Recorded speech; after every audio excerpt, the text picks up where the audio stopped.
as a Jewish American, I was very interested to read about his legacy as an anti-Semite. How did he get this legacy? What did he do? Um, and the deeper I got into it, the more I realized that he was not, in my opinion, an anti-Semite any more than any of the other public figures of the 1930s, and that he was being blamed. He was a scapegoat for Mm, what happened to us. What happened to us? Not he's not blamed for what happened to us in Europe, but he's blamed for the political paralysis and the failure of the United States to help the Jews of Europe. mm. And I felt that story needed to be told. I don't think we can learn from history unless we know who the real villains were. And I don't think he was it. And I wanted to get that message out. Now, if people want to believe he was an anti-Semite, if it's that ingrained in their psyche, and believe me, I know because I've tried to get talks in synagogues, I've tried to get talks with Jewish organizations, and it's very, very difficult. It's very Wow. difficult because it's just ingrained. That's okay. I don't have any personal stake in this man's legacy.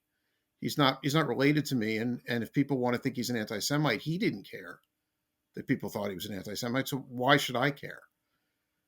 But I do want the truth out. I do want people to read it for themselves. I do want people to understand what happened, and I want people to think about what other people did, people in real positions of power, like Franklin Roosevelt. What did Right. he do for the Jews? What did he fail to do for the Jews? Yeah.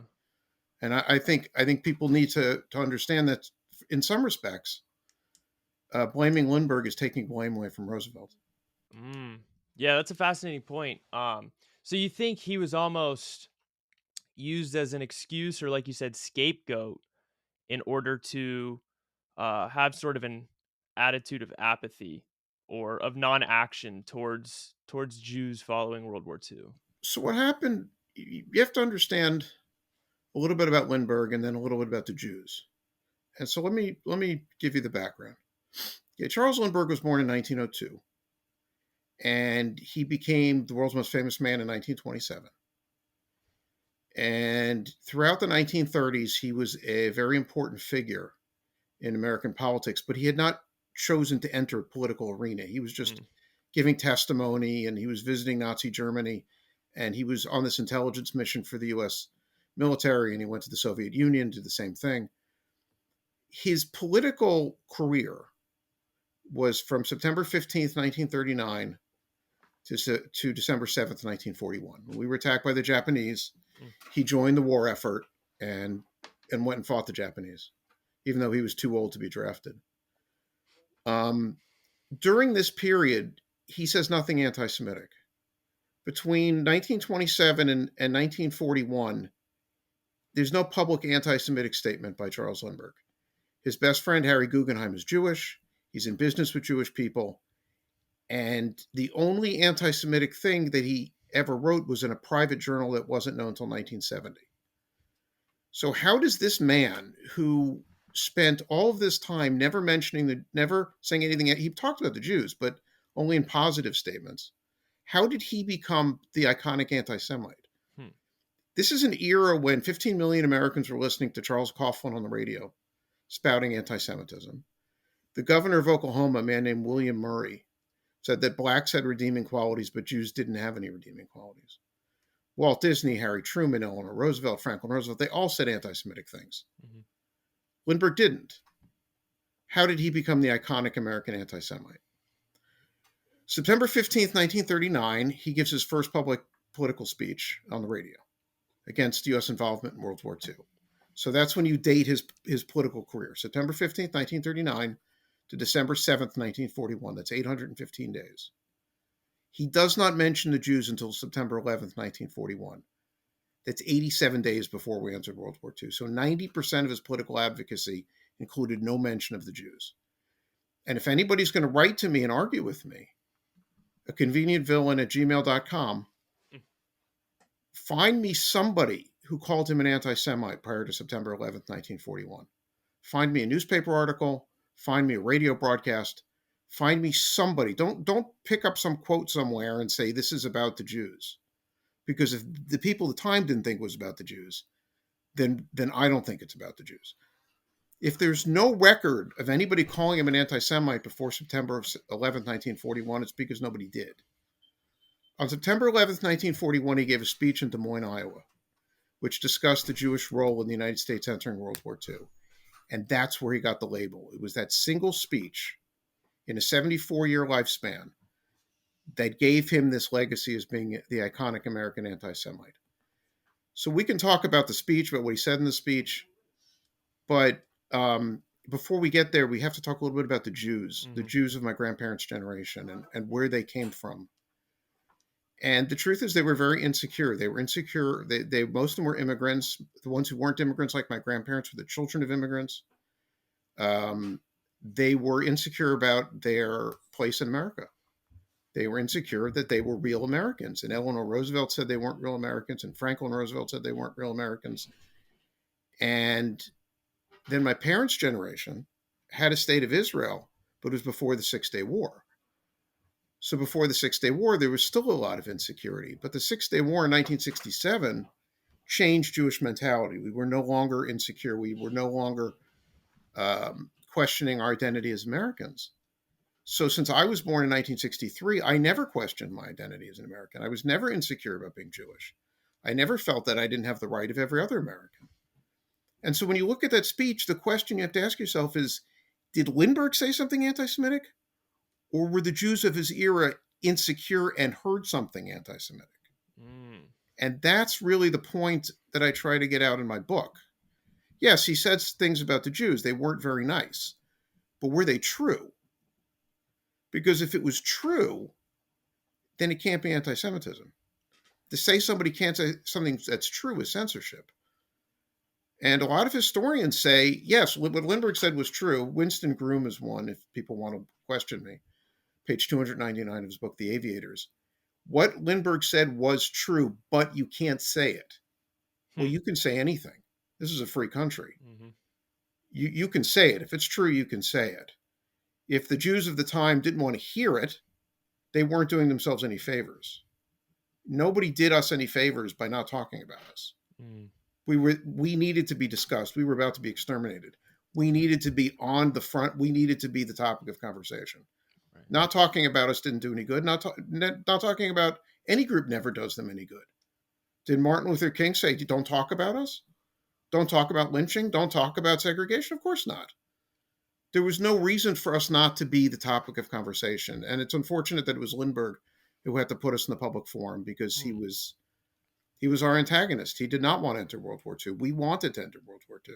Right. American Jews overwhelmingly wanted to enter World War II. So that's sort of the background of how he got this legacy. That's so interesting. But before, to kind of put this all into context, you do a really good job at the beginning of the book of describing exactly what anti-Semitism is, sort of giving a definition of it. And today, the word's kind of thrown around a lot. It's been thrown around a lot throughout history. So can you sort of clarify, so going forward in this discussion, we can sort of refer back to it. What exactly is anti-Semitism? Anti-Semitism is a conspiracy theory. It's not a disagreement. Charles Lindbergh disagreed with our version of the national interest. He acknowledged we had a right to advocate, and he acknowledged that we were being persecuted in Germany. Now, that doesn't sound like a revolutionary statement, but the definition of anti-Semitism in the 1930s was blaming German persecution on the Jews. It was your fault. It was our fault the Germans were persecuting us. Franklin Roosevelt gave a press conference in 1940 in which he blamed German persecution on us. We dominated German professions. There were too many Jewish doctors in Germany. There were too many Jewish teachers in Germany. It was our fault. Charles Lindbergh didn't do that. And I make the point in the book that this is antithetical to anti-Semitism. The anti-Semite never says Jews have the right to advocate. The anti-Semite always accuses us of a plot. It's a conspiracy theory. We're trying to control the non-Jewish world. We're trying to take something from the non-Jewish world. So Lindbergh didn't do that. He acknowledged that we had the right to advocate, and he agreed that we were being persecuted in Germany. But he said it was not in our national interest to enter World War II. And there were prominent Jewish Americans who were using their rightfully earned influence to influence our decision to enter World War II, and he did not think that was in America's interest. Hmm. So I hope that answered your question. Yeah. How do you exactly approach? Because I feel like the context of times have changed throughout history. People are a product of their time, a product of their environment. How do you analyze whether these figures of the 1930s were anti-Semitic from your historical perspective today? That's a Because good question because every non-Jewish American who either kept a journal or made public statements wrote stuff or said stuff that was anti-Semitic. right, Historians of the era define two types of anti-Semitism. They define casual anti-Semitism and malignant anti-Semitism. Nearly all non-Jewish Americans of that era had the casual country club type of anti-Semitism, the kind of anti-Semitism that Franklin Roosevelt had. Yeah, the Jews can live here, but they can't join my country club.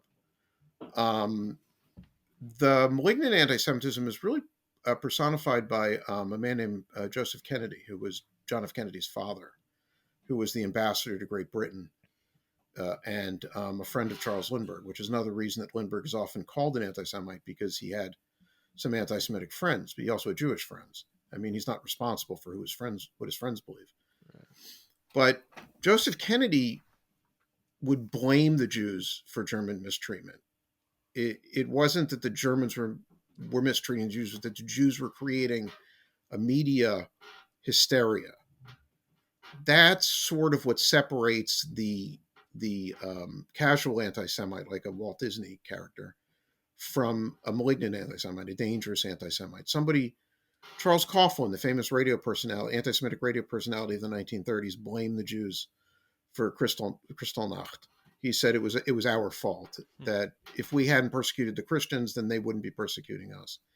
That's sort of the separation that you use in the 1930s. Charles Lindbergh never blamed the Jews for wanting to enter World War II. He never blamed the Jews for their persecution in Germany. Um, the charge against him is that he said that we were pushing the United States into entering World War II. I don't get that from the speech. I get that from other famous people of the era.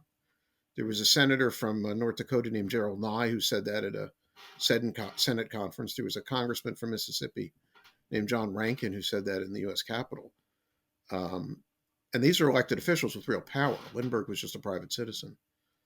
I don't get that from the speech. But if you do, and you want to write to me and tell me you do, then I'm gonna say it's a free country. Go ahead, Hmm. believe what you want.